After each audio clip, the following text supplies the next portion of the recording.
Time now to get the latest trends in dive retailing, travel, and training with Level Up, the podcast of Scuba Diving Industry Magazine. Now, here's your host, Scuba Radio's Greg the Dive Master.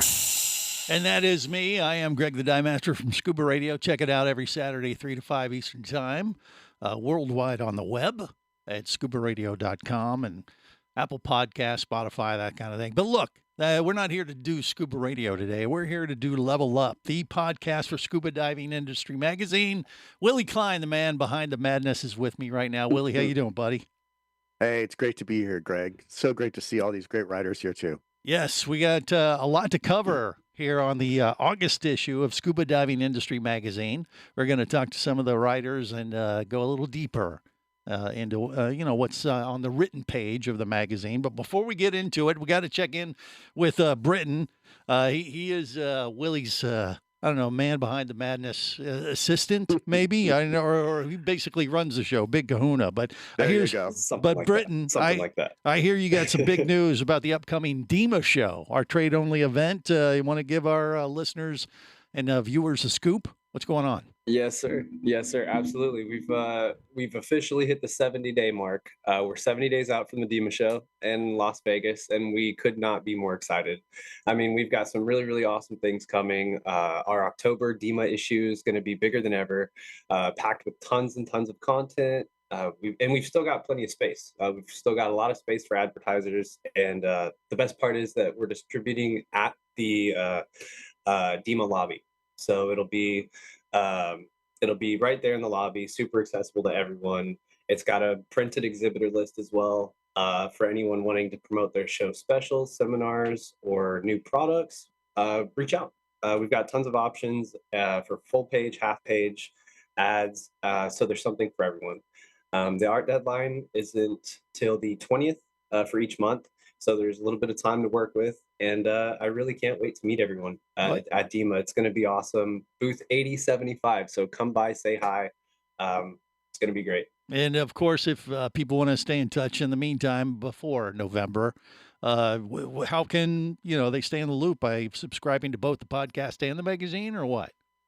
Yeah, definitely. So it's really easy. You can subscribe to the Level Up podcast on YouTube, Apple Podcasts, Spotify. So, you never miss an episode. You're constantly up to date. And the magazine is totally free. So for anyone in the dive industry, just head on over to scubaindustry.com, sign up for your free monthly issue, and we send out the digital version on the 30th of each month. And the print version gets mailed to all the dive shops across the U.S. as well. Perfect. All right. Well, thanks, Britton. That's good stuff. And everyone, make sure you subscribe, stay connected as we ramp up for the DEMA show in November, the big industry trade show that we all look forward to as people that are trying to make the best of their business in the dive industry. And that's what Level Up is all about. That's why we're here. Dive a little deeper into the pages of the magazine. And first up, we got a good friend of Scuba Radio, and Willie's known him for years. I've known him for years. Scott Jones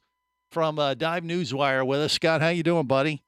I'm doing great. How about you guys? I'm good. Great. I'm good. Yeah. So you have made your mark in the industry, Scott, as being the PR guy for the DEMA show. So the big question for you is, how is PR important for DEMA and your business, for that matter? What can you tell us? Well, last week was Labor Day. And Labor Day is typically the kickoff time when everybody starts thinking about what they're going to do for the DEMA show. And, I've gone to 25 plus DEMA shows in my life. And one of the things that always happens is that everybody says, I wish I had seen that, or I missed that, or I didn't get around to that. And one of the things that I try to encourage everyone to do is plan ahead. And whether you're going to be an exhibitor, whether you're going to be an attendee, it's important to make a plan, because that plan can help you make sure you don't miss out on anything. For exhibitors, they certainly want to make the most of their investment, because we know it's not inexpensive to participate in the DEMA show, and you want to make the most of that investment. And I encourage people to send out information as far in advance as they can, so that people know what's going to be going on. So true. Willie, what do you think of that? Any insight I as think well? it's so important. Absolutely. There's probably the most important factor in having a successful show, especially if you're an exhibitor, is planning. And we suggest about a 200-day plan, and we're now under 100 days. So PR is super important in these last 60 days or 70 days of push. And Scott, don't you have a special schedule you're doing between now and DEMA? I do have a special schedule. It's not going to kick off until the middle part of October, but instead of doing one broadcast a week, we do two broadcasts a week because there's a lot of interest. Mm-hmm. And one of the things that I want to encourage exhibitors to talk about is that your news isn't just your DEMA show specials. Everybody has DEMA show specials, and a lot of people think that that's the only thing they can talk about. But other things that the industry wants to know about are, do you have new staff members? Do you have a new sales manager? Do you have new sales reps in the field that might want to be introduced? Do you have a new product? Do you have a new service? Those types of things. So I just encourage people not to just sit on their DEMA show specials, but be creative with news, because if there's news, people are going to want to come to your booth to find out what's going on. Good stuff, Scott, as Yeah, always. great. Page Great. 36, by the way, in the August issue is Scott's latest article. He actually has a centerfold this week, this month. 36 Really? and 37, yes. What, are you trying to make us go blind? What the hell? Jeez, I like Hey, Scott, got but his I don't ages. know. News to me. Yeah. Okay, I hear he's clothed. Well, so, thank you, guys. You're safe. All right. Thanks again, Scott. Good So stuff.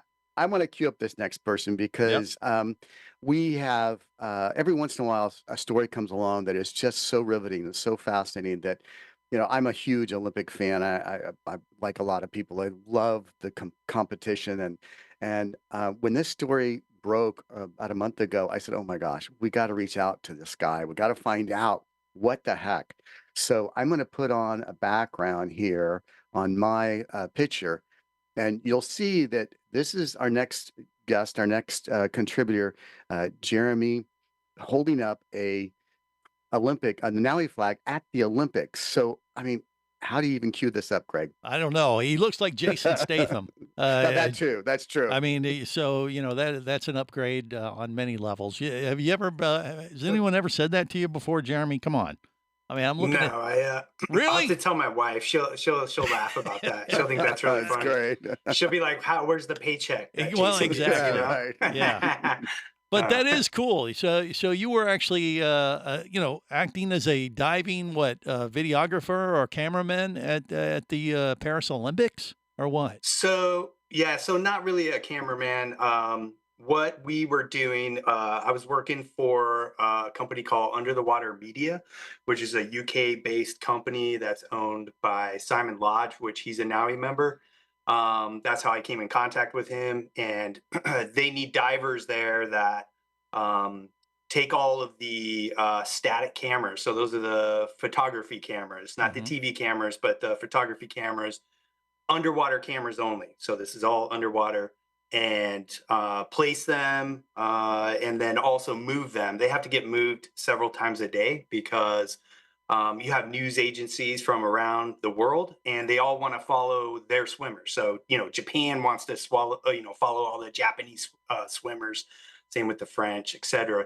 So nobody knows what lane those swimmers are going to be in, you know, after they swim a heat, you know, and then you got the finals in the evening. So all those cameras have to be moved, and it sounds simplistic, but the thing that's difficult about it is you got about 30 static cameras at the bottom of the pool, and they all have wires. And so those all have to be hidden and camouflaged. And when you move one from one side of the pool to the other, you can imagine if you have, you know, 30 to 50 wires in that pool and they're all tangled up and snagged, it takes a lot of time to move those things and then re-camouflage them. In addition to the static cameras for the news agencies, there's also all the judging cameras for Omega. So we were in charge of those too, placing those, and they're pretty small cameras. So they get moved quite often by the swimmers, especially in this pool because it was a very shallow pool. At the Olympics, it was only 2.1 meters. And that makes it very difficult because they jump in and it moves a lot of those judging cameras. So we'd have to move those around. But that was our main focus of what we did. Cool gig. I mean, you know, you hear about people working like at Cirque du Soleil in Vegas and stuff. I mean, to me, this is the same kind of thing. I mean, that's a pretty cool thing to put on your resume, isn't it there, Jeremy? What do you think? It is. It was a great opportunity. It was a total blast. It was a lot of work, but it went by so quick because it was such a great team. And just being at the Olympics in and of itself is a great experience. Being around all the swimmers, getting to see some really famous people, and just to play a part, even if it's behind the scenes, in making that come to life for a lot of people around the world. I mean, there's 1 billion+ people that watch the Olympics every 4 years, for the Summer Olympics. So it was really a lifetime opportunity, and I'm really grateful that I got it. And it was some great diving, even though it was in about 6 feet of water, but it was about as good as it gets because we just had a blast as a team, worked really hard, and played really hard and had a great time. So where do we all apply for next 4 years from now?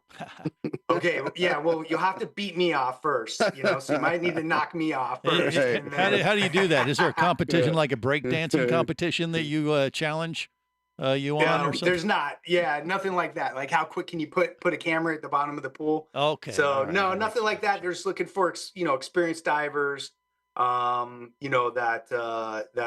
want to work hard, and they always have a need or an opening. So you can always contact Under the Water Media at underthewatermedia.com and reach out to Simon Lodge. And he also does not just the Olympics, but he does the world championships for swimming. So that's going to be in Malaysia. I think it's Singapore next year. So there's other opportunities other than just the Olympics for divers to do this type of stuff. Love it. Jeremy, I'm going to butcher the names here, but I got to thank Andre, or excuse me, not Andre. I was just thinking of Nancy. Nancy, how do you pronounce your last name? Garasco. And of course Angelo Flory over at Nowie. So apologize for mispronunciations there. But tell us a little about Nancy Garasio, just so you know. There you go. Thanks, Jeff. What is your position over at Nowie, Jeremy? So I'm in charge of special projects and event coordinator. So when you're talking DEMA, I'm like the guy that coordinates all the DEMA stuff for Nowie, along with all the other trade shows. But obviously DEMA is the crown jewel of trade shows in the scuba industry. So, obviously that's where I spend a lot of my time right now is getting ready for DEMA. So we're really excited to be there now. I will tell you, you got to go to the Nowie booth at the DEMA show because all these guys at Nowie are always doing these crazy cool projects, like diving at the Olympics or working on some major motion picture. I mean, it's kind of interesting. Angelo and all those guys. I mean, they always have some crazy story. Are you part of that, Jeremy, as well? Do you like to share that stuff? Yeah, I mean, I just joined Nowie. I retired out of the Marine Corps, the United States Marine Corps, about 1.5 years ago, and got a job. Literally retired and started working for Nowie the next day. And so I haven't only been with Nowie for about 1.5 years, but there's definitely a lot of opportunities out there, not just through Nowie, but just in the scuba diving industry as a whole.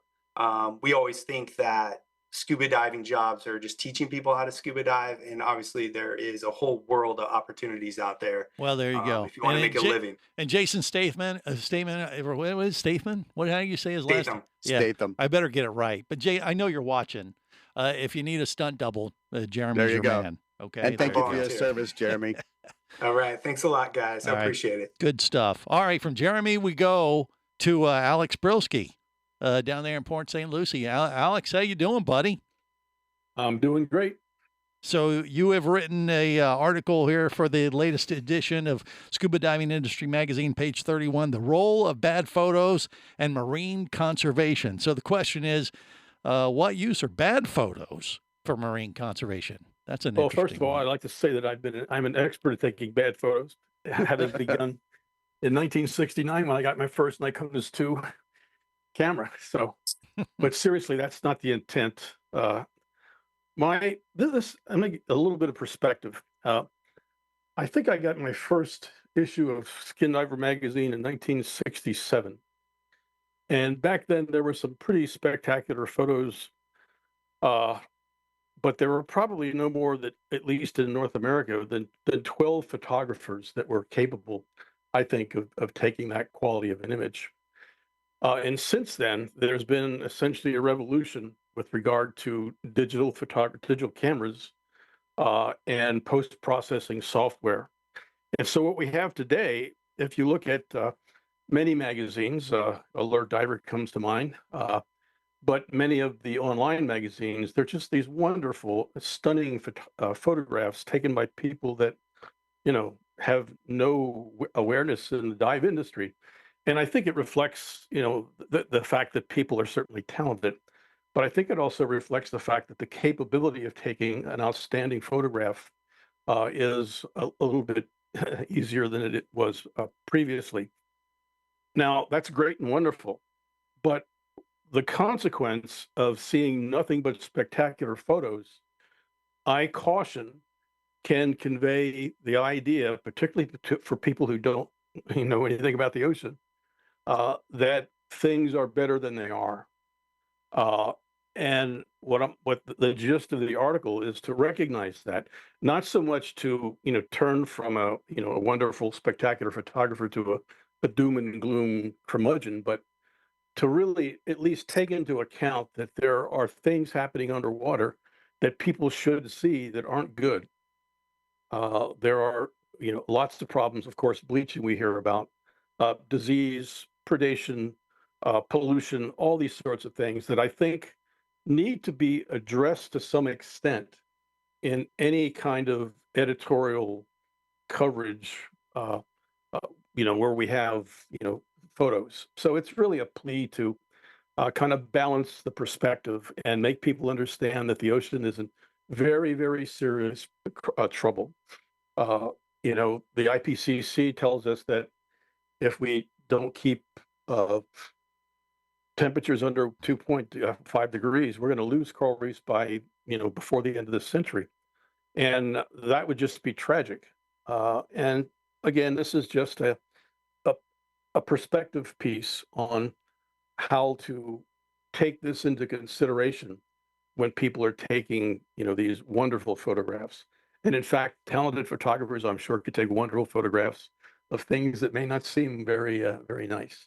So just keep in mind that a lot of people who see underwater images don't know any better. They don't realize what the true dire plight of the ocean is. So that's my Interesting story. perspective. I'll tell you what, I have no problem taking bad photos. I could do that in a heartbeat. God knows. Me neither. But I see what you're saying, Alex. And I mean, because yeah, generally, even an amateur like myself, I mean, I'm not trying to take a bad photo, and you're usually trying to take a picture of something that looks cool, that catches your eye. And just having that extra perspective, like when you do see, maybe some coral damage or bleaching, it may not be a bad idea to take a picture of that just to kind of keep things in perspective. I think that's what you're saying. Am I right? Precisely. Hmm. Yeah, we have to because we the problem with marine conservation, particularly coral reefs, is out of sight, out of mind. And most people on Earth will never see a coral reef. So we need to really take into account that what kind of impression that we're giving when they see nothing but absolutely gorgeous, spectacular, pristine photographs. Yeah. Which, Greg, this is a great segue. Alex, you want to talk for just a second about what you're doing at Demon? You've got a beautiful seminar planned, and I think it's important. We're going to talk about it again next month, but I want to give you a little preview. Yeah, Cheryl Patterson with Deep Blue Adventures, who is very much committed to conservation and sustainability, has taken on a role of doing a lot more than I think the typical exhibitor. She has a room set aside for I think for the entire show for a series of seminars, not only for her clients, but also for people to talk about environmental issues, sustainability. I'm going to do a couple of programs, but also on Thursday morning, we're going to do a roundtable. And I think Catherine actually may be involved in that as well. Where we and Chloe Harvey with the Reef World Foundation, executive director of the Reef World Foundation, will be there and talk about what they're doing internationally with the Greenfins program. So it'll be a great opportunity to just kind of either learn about these issues for those that may not be as tuned in, or for those who have made a pretty strong commitment to conservation and sustainability to kind of hear what their peers are doing around the world. Good stuff, as always, from Excellent. Dr. Alex Brilski. And you can see his latest article in Dive Industry Magazine. Alex, a pleasure, my friend. Thanks for the update. Likewise, always a pleasure with you, sir. All right, now we're moving on to Jeff Cinciparino. Oh, crap, I knew I didn't say your name again. You got it. Serapino? Cinciparino. Oh, geez. Say it. Cinciparino. Yeah, that's what I thought I said. I got it. That's It what only you took said. me 6 months, not 8 months, 9 months now. I look at his, I look at his name and I'm like, there's no way in hell I can read that. My dyslexia kicks in. But sorry, Jeff. I did the best I could, which is not very good for most people, but we'll manage. All right. So you've written an article that's on page 24 of the latest issue, The Secret Sauce for Selling Dive Travel. So the question is, what is your secret sauce to your shop's successful dive travel program? What do you got? So, yeah, it's secret sauce, secret weapon, take your pick. As a dive shop, we've got a lot of things going on. You've got to run the training part of the business, the retail sales, the service, all that kind of stuff. And then there's the travel program. And, as a dive shop, you have a couple of options of how to run that. You can be a DIY, do it yourself, try to handle it all by yourself, or you can engage with a travel agent, what we call travel wholesalers, a travel partner, as I like to call them. And it just really is a secret weapon, maybe not so secret, but it is a weapon. It's something that you can use. First of all, in selecting destinations, when you have a trusted partner, they understand what you like, what you don't like, selecting places. One of the things that I do at DEMA is I'll run around and everybody's there. The travel my travel partner's there, and all of the destinations are there. So I'll do it two different directions. I'll go to a destination, talk to them, and then go back and talk to my travel partner about it and whether it meets what we need or is going to satisfy our customers. Or in the other direction, I'll say, I'm thinking about going to this part of the world. And she'll direct me to a couple of different resorts to take a look at what they have. So really critical in selecting the right destinations for our clients. And then once we do select that destination, they really do all the hard, heavy lifting. They'll get us the rates, they'll get us the cost, what's included, what's not included, taxes, comps, commissions, terms and conditions, all that stuff gets handed to us in a standard manner. So I'm not dealing with 20 different resorts with different invoices and different situations. So very standard. Then they track the payments and milestones. So I know I'm not going to miss a time when I'm committed for something. So all that's good stuff. But along that lines is then when something goes wrong, you have somebody that you can call. I was talking to our travel partner about when all the people got stranded in Bonaire this year and what that meant. So they were on the phone trying to get people out of Bonaire with the dive shop that they were working with. And, here's the other thing. When you're working with a travel partner, we had a lot of success setting up private trips for people. I wrote in the article about, one of our customers couldn't come to the Philippines with us, but wanted to go there, wanted to go where we went. They couldn't get in on their own. But one call to our travel agent and we got them in, and they had a wonderful 2-week vacation there in the Philippines. Another time we had a couple that's traveled extensively with us, and they like to do a lot of trips on their own. They wanted to go to Belize. Well, they worked with us. We got them all set up at a wonderful resort in Belize. 2 weeks before they left, the resort told us they were closing that week. Panic. One call to the travel agent, we got them into another resort in Belize. They came back and told us it was the best vacation they ever had. There you go. So, I don't know if it's your secret sauce, secret weapon, or whatever it is, but when I talk to our travel agent, they say, you got a lot of hats to wear.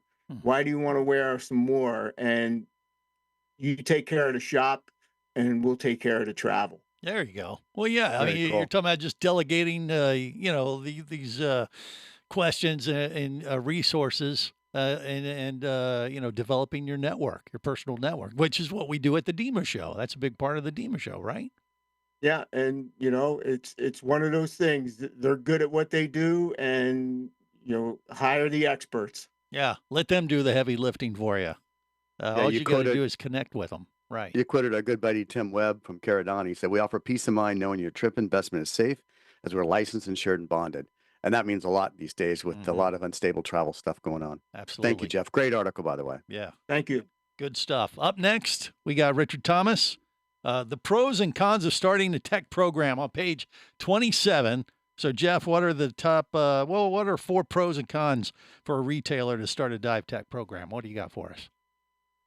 Well, some of the things you see right off the bat with tech that are attractive to a dive shop owner would be it's so much gear, right? Some people think that tech diving means technology diving. It's actually technical diving where we have to train more, but there's a lot of gear involved. And so you're going to sell a lot of gear. Typically, there's better margin dollars in tech because the items cost more, not necessarily better margin, but margin dollars. So you're making more. Travel opportunities, to do technical diving, you got to go travel, and there's less competition when you're putting together a good travel program for technical divers. And then divers that are really experienced and are just kind of losing their passion, and you start to see them less in the shop, getting them into technical diving, even just the introductory levels, it really re-engages them and gets them fired up and keeps them going with scuba. On the other side, there's some downfalls, and there's quite a bit of capital layout to begin with, compressors and gas boosters and different cylinders and whatnot. Having your shop prepared to handle tech divers when they come into you. When they come to you, they're going to expect everybody at your staff, all of your staff, to know how to do the proper fills, how the gear works, and the technology that goes along with it. One of the big issues I found is the instructor dynamic. If you're not a technical instructor and you're a dive shop owner, you're relying on the tech god, as they come across sometimes, because they have all the experience and they're guiding your program. That was one thing that I struggled a lot with as a technical instructor before I owned my shop. Once I owned the shop, and I talk about it in the article, sometimes things can get away if you don't have your finger on the pulse. With tech diving, you have to have somebody that's extremely cautious, risk management, and demands excellence. You can't do it halfway. So those are some of the things that can get out of control. So what you really need to do is, if you're not an expert at technical diving, there's some amazing instructors out there that you can refer to if you're not quite ready to handle it, but you can support it in your shop until you have an expert in your shop where you can do it right. Love it. Would you ever consider a costume or a cape? Like I am tech diver guy. Bad idea. And you know what? There's a huge amount of interest in your article, by the way, Rich. It's one of the top read articles this month. So there's other retailers that really resonated with, because they're looking at it saying, hey, and that's exactly what I think too. How do you make money doing it? Which is, I'm going to tie this into the very last speaker, Jeff. That's what he's ultimately going to get to in his next article. But yeah, this is stuff that a lot of retailers are thinking about. What can we do to expand our business? So thanks again. Yeah, it's good stuff. I mean, that's the next step too. For entry-level divers, they get into a little bit as a hobby, and then if you get them into the tech world, now we really got them. And I think we got them for life, almost. Good stuff, Richard, as always. So I'm going to set up the next contributor, Dean Hollis, which was a kind gentleman that has allowed 2 articles so far to be written. First was on selling your dive shop or dive business, really, because it applies to anything. And the second series is more tactical. It really gets down to the brass tacks of what's involved. But it also is one of the most popular articles of the entire month. I mean, it really has resonated, that in the Olympics, of course, but it really has just resonated with the readers. So I just want to set that up before you launch into our next speaker. There you go. Deanne Olson is her name. Deanne, welcome. How are you? Really good. Thank you for inviting me here. Absolutely. As always, you wrote an article, page 26 in the latest edition of Scuba Diving Industry Magazine, Selling Your Dive Business, Part 2. And so the question is, what is a beta? I mean, it's an acronym. I don't think that's how you I thought say you it. would like that, Deanne. I did that for you. And why is EBITDA. that Go ahead. important in selling your dive shop? Yeah, EBITDA is a business term and it is an acronym. It stands for earnings before interest, taxes, depreciation, and amortization. And it's a real good estimate of what the earning power of the business is. And the reason why interest, taxes, depreciation, and amortization are thrown out of the earnings is because interest is going to be different for a buyer versus a seller. The tax rate's going to be different for a buyer versus a seller. Depreciation is based on fixed assets. It's going to be based on the value of those assets, and that's going to be different for a buyer and a seller. Amortization deals with goodwill. So a buyer will take the EBITDA number, the historical EBITDA number, and use that to develop the forecasted earnings for the business going forward. And generally, they'll take a multiple of that, and it's a good estimate of what you'll be paid for your business. In the scuba industry, that multiple is generally between 3 and 5 times the EBITDA number. Generally, it's between 3 and 4. It's really hard to get up to 5 on the EBITDA business, in the scuba business, but they'll use that to develop a price. There are adjustments made to the EBITDA number. For example, a lot of owners will try to run some personal expenses through the business, and it's really important that the owner communicates that to a prospective buyer. For example, you may have a spouse that has a cell phone and those expenses are run through the business, even though the spouse may not work in the business. Well, you'll want to add that back to income. You don't want to count that as an expense of the business to show the buyer the earning power of the business itself. You know, there's a lot of things that are prepared ahead of time. A lot of it can be done ahead of time as you go through the process of selling your business. Another item besides the income statement is providing balance sheets and tax returns. That's very useful for the buyer when they're analyzing the business. Fixed asset schedule is also important. A buyer is going to want to know if there's any higher valued assets that are going to be sold with the business, such as a bus, a boat, or even a vehicle. The property is also important. If you own the property the business is located on, you want to ask yourself, do I want to sell the property or do I want to be a landlord going forward and getting those lease payments each month as revenue? You also want to ask yourself, what role do you want to play in the future? You have a blank canvas when you're going through a purchase agreement. And if you want to still be involved in the business, which from a debenture standpoint, we hope the owners do stay involved in the business. You know, do you want to be a partner for a couple of years? Do you want to be an employee in the business? Or maybe you just want to retire and go move to an island. You know, Deventures is very fortunate. We've had several owners that have stayed involved in the business. Don Peterson owned Aqua Sports. It was our first acquisition back in 2011. A lot of people in the scuba industry know Don. He is still teaching scuba for us in the Springfield store. And he's also one that will get into his vehicle and drive to another store to fix a compressor or something. It's important that you also look at the values of the buyer. You've spent years building relationships with customers and employees, and you want to make sure that they're well taken care of in the future. So it's important that you pick a buyer that is going to carry your legacy going forward. One thing that's really important and it really helps with selling the business is having well-organized accounting records. You know, one of the hardest parts about going through an acquisition is there are a lot of transactions that are what I would call in flux. There's transactions that have started, but they haven't finished. Some examples of that would be travel. If you have a trip taking off in 5 months, you might have collected deposits from the customers, but you haven't paid the live aboard or the resort yet for that particular trip. There's also service work where the customer has dropped off gear, but maybe you haven't put the labor and kits applied them against that gear. There's a lot of other things, gift cards, in-store credits, special orders, scuba classes where you've taken deposits. So one of the things that we talk about in accounting is a principle called the matching principle. And what that means is that revenue and expenses should be recognized together. And when you're going through an acquisition, I would add to that definition and say that, you know, either the seller needs to recognize all the revenue and the expenses, or the buyer needs to recognize 100% of the revenues or expenses for a particular transaction. It'd be unfair if we went back and talked about the travel trip if the seller kept the customer deposits, but the buyer was expected to pay all the expenses of the business. business. So, it's real important that you keep all the revenues and expenses together so that both the seller and the buyer are treated fairly throughout that transaction.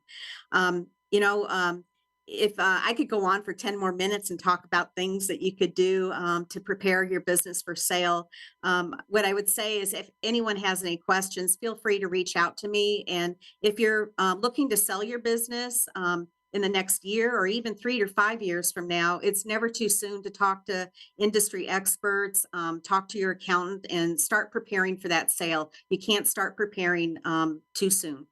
Good Thank you. stuff, Yeah, Deanne. Deanne, Yeah. also, anybody listening, if you go to our article, you can click on that page and there's a QR code. And every single author, every single contributor, that's the direct email address to them. So send her an email. Yeah. It's easy. Yeah. And Diamond Ventures, I mean, you guys have been doing a great work in the industry in this regard over the last few years. So hats off to you, Deanne, and your team over there for sure. All right. And Yep. before we move on, one last thing, it's really a valuable service because you can take many retailers have spent their entire life and had a great living, but they have no way out, no idea how to make an exit from that. Right. They've had fun, they've everything they wanted really out of their business, but they don't want to close it down. They don't really have anybody to sell it to. I mean, it's really an amazing process that Dean has, and Deanne and Jessica have developed, where it appears to be a system that allows these. I happen to know Don Peterson personally. I was one of the only instructors in the county we lived in, and he was the closest dive shop years ago, and was just the nicest guy. And it's so cool to see that he was able to sell his business and still remain involved and active. And I think that's a secret sauce formula to borrow from Jeff's article Yeah. for really a retirement as a dive shop. Well, they've set it up as a win-win for the Yeah. buyer and the seller, like she was talking about there. So, I mean, And that's the best kind of relationship for sure if you're going to do something like that.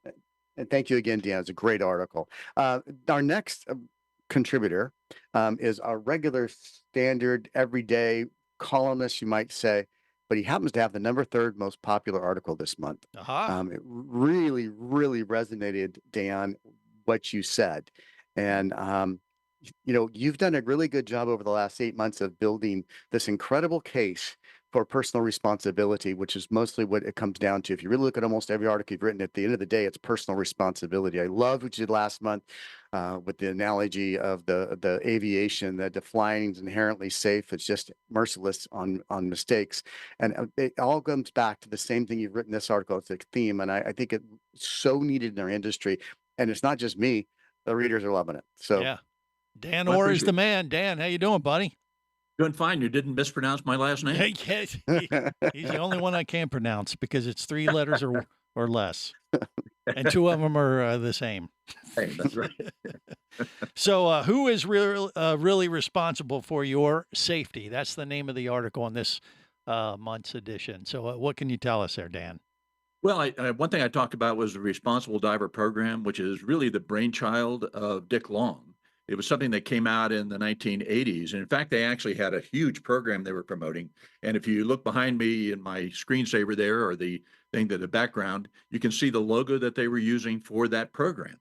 And the idea was basically, as we talked about, the only person who truly is responsible for your safety is you. And you have to make sure that you understand that and take that responsibility. You can't say, well, somebody else is responsible for my safety. Like, for example, people may say, well, I'm diving with a dive master, so that person is responsible for my safety. Well, no, that person really is there to guide you around the dive site. But in reality, you have to make decisions that are for you, for your own safety. And the actual original program had 6 different components. One of them was diving within the limits of your own ability.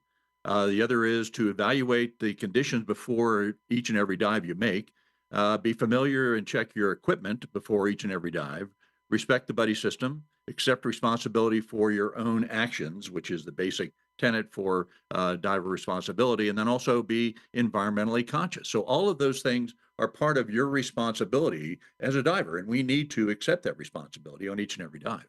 I think that those are words of wisdom that have been around for a long, long time. Yeah. Tip of the hat I there to Dick Long there too. Yeah.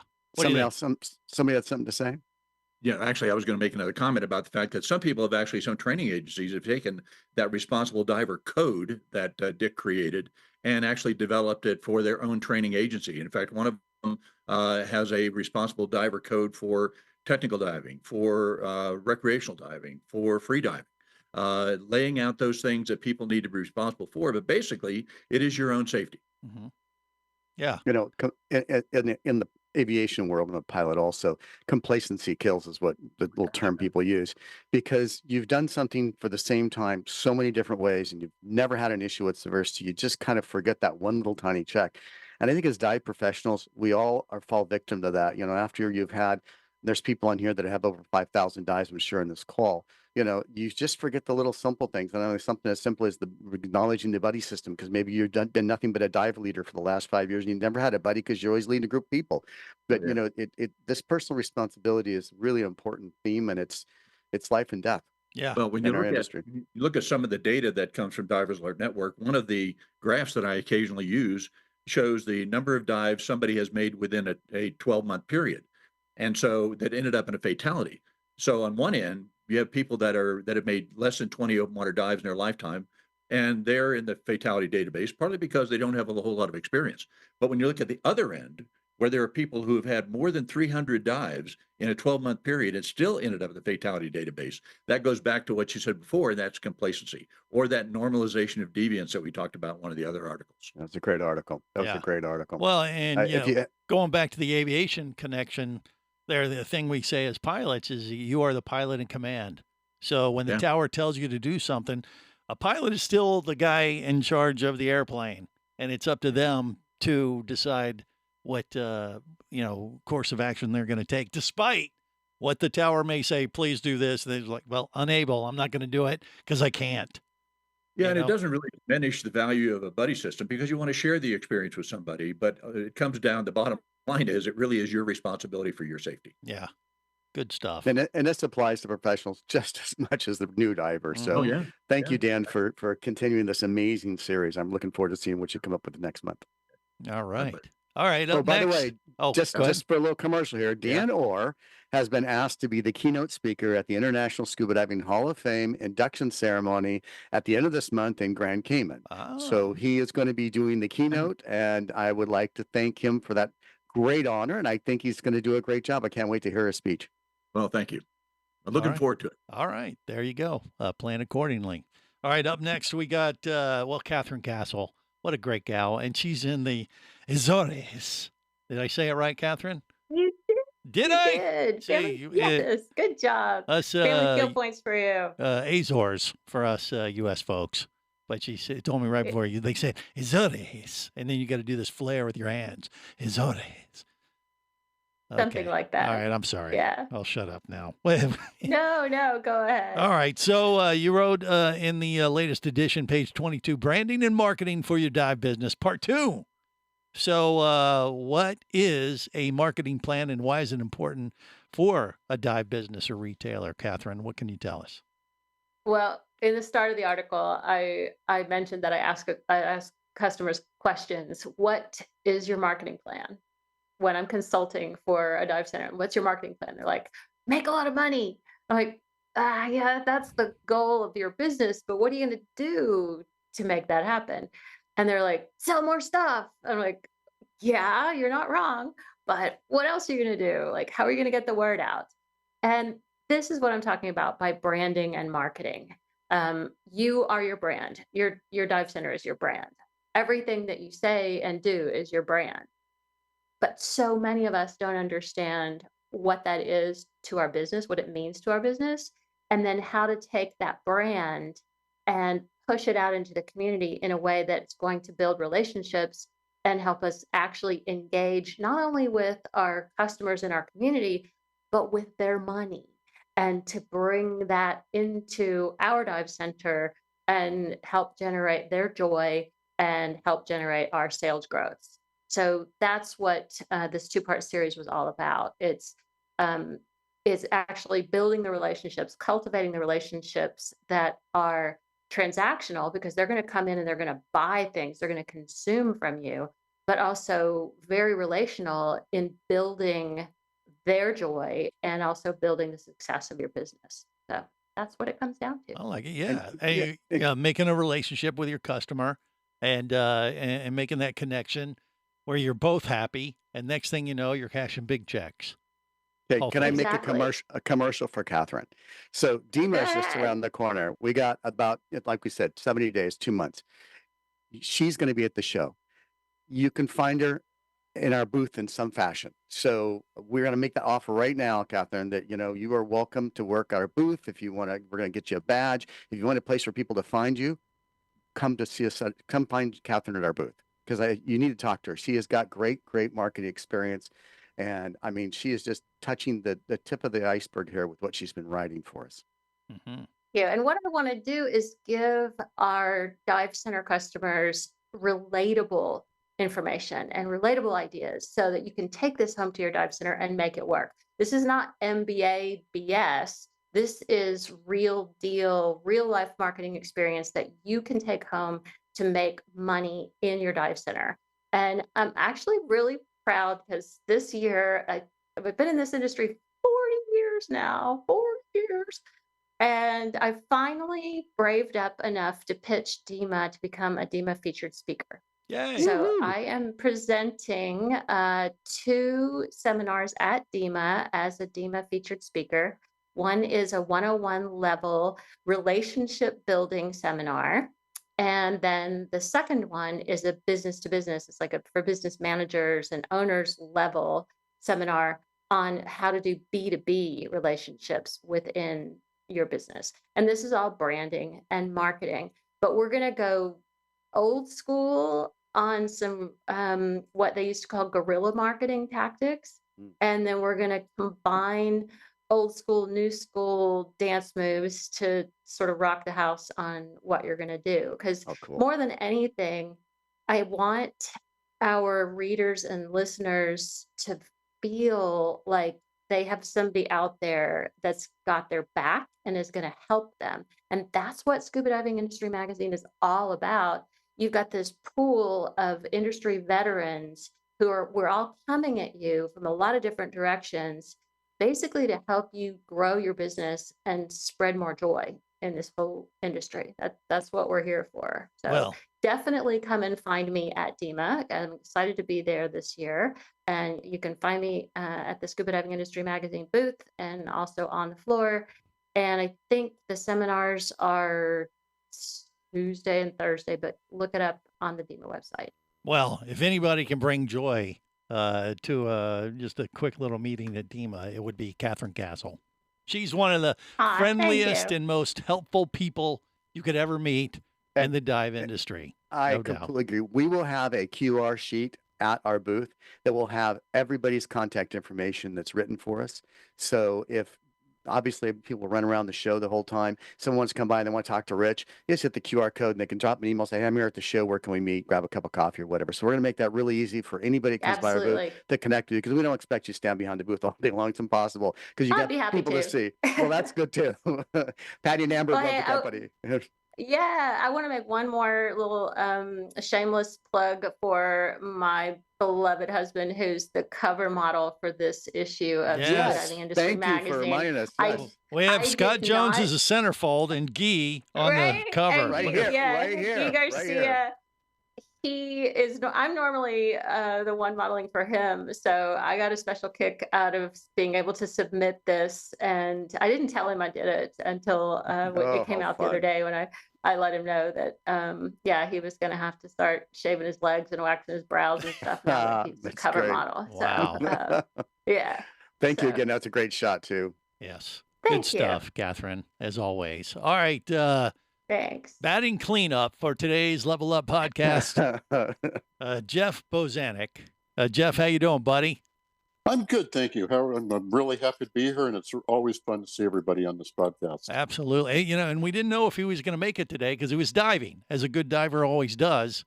But he finished up. So you just got out of the water a little while ago, huh? Well, and actually, there's a huge thunderstorm with lots of lightning and thunder. So if you hear cracks in the background, you know what's going on. Okay. Wow. Well, that's I'm in Orlando, Florida, so I can relate for sure. We got the same thing going on, but we'll get through it just the same. So, Jeff, you wrote on page 15 about rebreathers, 201, not 101, but 201, starting a rebreather program for your dive business. So, what are the 3 most important parts of starting a rebreather program? What can you tell us? Well, probably the most important part. 101 was last month's article where I wrote about, why people use rebreathers from an individual perspective. This month, we're moving on. And the reality is, before you can answer anything or put stuff in your program, you want to decide what it is you're after. What's your goal with implementing a rebreather program? And when we talked about the open circuit, starting an open circuit tech program in your shop, there's a lot of parallels between that and what you're doing with rebreathers.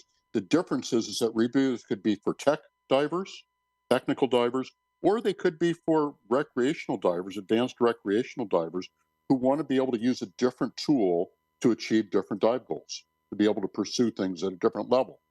And so your first decision is, who am I catering to? What's my goal in implementing a program? Probably the second thing then is, once you've decided who your target audience is, then you want to decide what kind of support or what you're planning on doing with it. And a big part of that is deciding what unit or units that you're going to be supporting. Because of the type ratings, you can't just say, I'm going to offer Scuba Pro and Aqualung and OMS. You've got to fix on one or maybe two units, because everything that you're going to be doing is going to be focused in that direction, starting from instruction, moving on through your marketing, and then your after sales support. And there is some of the materials that we have in rebreathers that are going to be universal to all of them. Everybody needs oxygen fills. Everybody is going to need absorbent. Everybody is going to need basic equipment like bailout cylinders. But the problem is that you can't train everybody on any system, unlike open circuit gear. So you need a staff support member who's going to be competent to be able to do that for you on the units that you are actually trying to focus on or support and promote in your store. And then probably the third most important thing comes down to, where are you going to go in terms of branding and marketing? And it's really interesting to me that many of the articles in this month's issue really parallel what you have to do if you're going to bring rebreathers into your dive store. You've got the infrastructure and the capital requirements that we talked about with the tech program. You've got the branding and marketing that Catherine talked about. And so this all becomes part of your decision-making process in how you're going to implement the being able to offer or provide the type of support that you need with rebreathers to your customer base. Love it. Love it. I mean, rebreather, to me, that kind of is like the step for, the next step for entry-level divers, whether they're going into tech or going into rebreathers. Once you get them into that groove, I mean, I think you got them for life. I mean, are you with me on that, Jeff? Pretty much too? You may not have them for life, because people cycle out of diving just like they cycle out of every other activity. But they'll hang with us longer. But they're going to hang with us longer. Because they get more bottom time that way.